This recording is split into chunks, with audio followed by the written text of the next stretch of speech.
And as you can see, here's one of those other pesky things that can happen around your house. Well, the good thing is, when you do have time on one of those Mondays or Tuesdays or Wednesdays, this is a great job that you can fix very, very quickly. As you can see, no, does not work. So, unfortunately, you do actually need a specialist tool for this, and we have Mr. Pliers.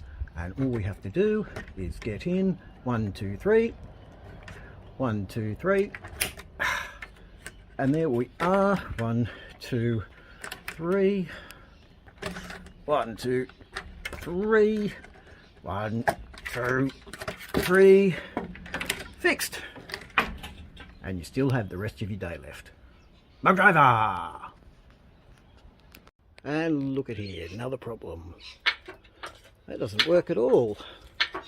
We're going to MAGDRIVAAAA it. MAGDRIVAAAAA! And like always, if you don't have the tools, you can make them really, really easily.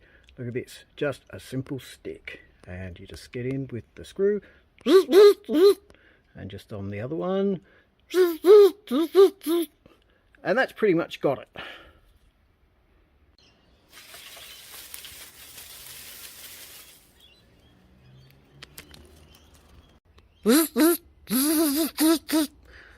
And there we are, done.